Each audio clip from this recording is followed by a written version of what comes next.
प्रथमतः मोर ओडिया भाई भूणी मानक नूतन वर्षर अनेक अनेक शुभेच्छा और शुभकामना।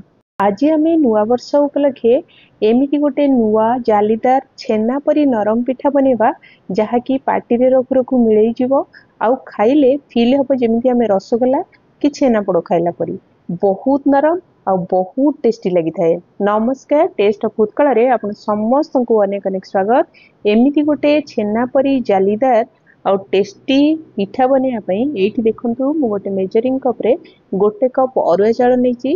यहाँ आम जोटा पिठा रेगुलर अरुआ चाउल बनाऊ थाए से अरुआ चाउल नहीं।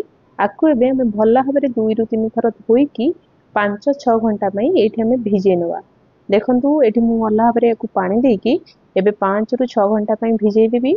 बहुत समय भिजेवा द्वारा ये बहुत नरम होता है। और जो कप आम चाउल नहीं से 1/4 कप मु चूड़ा नहीं जोटा नॉर्मल रेगुलर चूड़ा आपको एबे आम धोईकी टिके आम रखीदबा जमती ये टिके नरम हो भल भाव में फुलीज।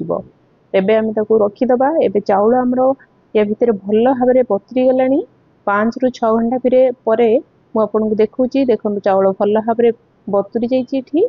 एबे सब जाक पानी आम बाहर करनवा और चूड़ा भी आम भल भाव में बतुरी जाइए। देखो ये पूरा फुला फुला और नरम हो जाइए, किसी भी पानी नहीं। एबे आम चाउल और चूड़ा को गोटे मिक्सचर ग्राइंडर रे देदबा। एबे देखो ये मु चाउल और चूड़ा सब जाक मिक्सचर ग्राइंडर रे दे दूची। आउ एथिरे अल्प किछि पानी देकी आम गोटे स्मूथ बैटर बनैकी एबे नै आसबा। देखो चाउल और चूड़ा सब जाक मिक्सचर ग्राइंडर रे मु दे सलेनी। एठी आधा ग्लास पानी मु दउची। एबे आकु गोटे स्मूथ बैटर बनैकी आम एठी नै आसबा। एबे देखंतु मु एठी आपन को देखौची केते बढ़िया भाव रे ये पूरा पेस्ट हो जाइए। आमर बाटरटा पूरा नरम होची चूड़ा सहित मिसेकी बाटिया द्वारा ये बहुत भल भाव में बाटी भी हो जाए। आ बहुत किछि जमा खदड़ा भी रहेनी, बहुत भल भाव में पेस्ट हो जाए। एबे ताको गोटे बाउल को मुझे बाहर कर नौची। देखंतु ये टिके मोटा अछि, एते मोटा रखिया द्वारा आमर पिठा भल भाव में हो परिबनी। तेणु एठी मु आउ आधा ग्लास पानी दउची आकु भल भाव में मिसई नौची। एतिकी भल टिके एतिकी पतला रखिबा जेमिति आमर पिठाटा भल भाव में हो परिबो। एतिकी कंसिस्टेंसी रखिबे। देखंतु मु डंकीर पछकरटा आपन देखौची बहुत मोटा मोटा हेक लागिनी। एमती हाथ रे गार पकेले ये टिके ट्रांसपेरेंट रहूची।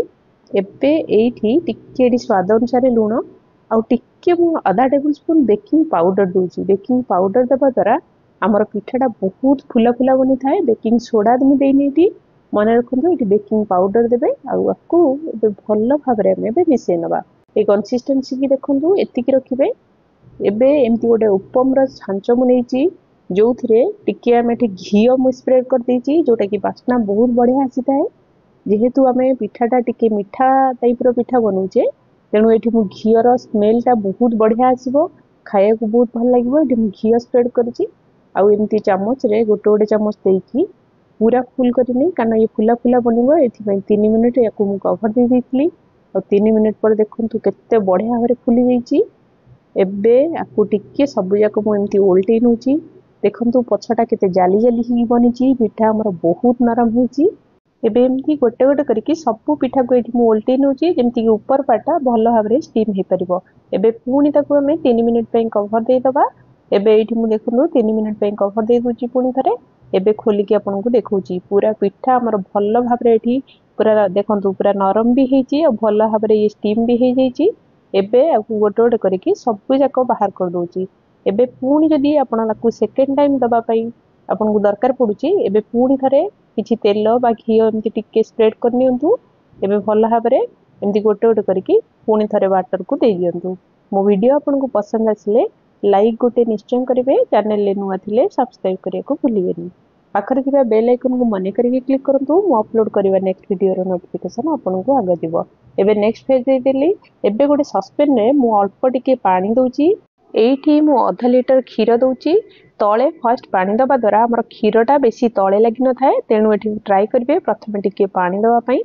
एबे एठी आमे क्षीर को एमती कंटीन्यूअस टिके बॉयल हवा पई छाड़ी दबा। क्षीर भल भाव में बॉयल हो गला परे एमती देखंतु पूरा मरिबा दरकार नहीं, टिके भल भाव में बॉयल हो गला परे एठी मु टिके गुजराती और गोलमरिचर पाउडर दे दीची आउ टिके एठी मु साफ्रन यूज करूची जोटा कि बास्ना बहुत बढ़िया आसीथाए आउ यार कलर भी बहुत बढ़िया देखा जाय थाए। आउ एठी स्वाद अनुसार मु टिके चीनी यूज करिची। एबे सबु जाक आमे भल भाव में क्षीर सहित मिसई नबा, एमती कंटिन्यूअस को चलेबा जो पर्यंत क्षीर टिके मरी न जाइछि आ टिके कलर चेंज न होइछि। देखंतु ये पूरा भल भाव में कलर चेंज हो गलानी आ क्षीर टिके हमर बहलिया भी हो गलानी। आपन एबे टिके कंसिस्टेंसी यार देखौछि क्षीर टिके एतिकी बहलिया हो गला परे आउ एमिति गरम गरम अवस्था रे फुटुथिबो। एबे आमे सस्पेन को बाहर कर नबा, बहलिया भी एतिकी थिबो आउ आमे जो बने की रखिथिले हमर तुळा परी नरम पिठा एबे आमे ताकू गोटे बड़ बाउल को बाहर कर नबा। जेमिति एथिरे आमे क्षीर को एथिरे ऐड कर दे परिबा। एमिति गरम गरम क्षीर को या ऊपरे एबे आमे सबु जाक क्षीर को दे दबा। एबे देखंतु मो ए पिठा ऊपरे सबु जाक क्षीर को दे दउची। आपण एठी चाहिले किछिटा ड्राई फ्रूट्स मध्ये देई परिबे। एबे क्षीर को हमर पिठा को टिके क्षीर सहित एमिति भल भाव में गोटे स्पून साहाय्य रे टिके बुड़े दबा। टिके जेमती सबु जाक क्षीर सहित टिके भल भाव में एब्जॉर्ब कला भलिया मिसिला भलिया बुड़े नै कि आकु आधा घंटा पई हमें रेस्ट करिया पई छाड़ी दबा। मु आपन को एबे आधा घंटा परे यार कवर खोली की देखौची। देखंतु क्षीर केते सोक कर जाइछि आ केते जालीदार बनिछि आ बहुत नरम भी हेछि। खाइबा को ये बहुत भी टेस्ट लागि थाए। आपन भी आकु घरे थरे ट्राई करंतु। आपनकर केमिति होछि मते कमेंट बॉक्स रे लिखि कि निश्चय जणांतु। रहुछि, देखा हबो नेक्स्ट एक नुवा वीडियो सहित।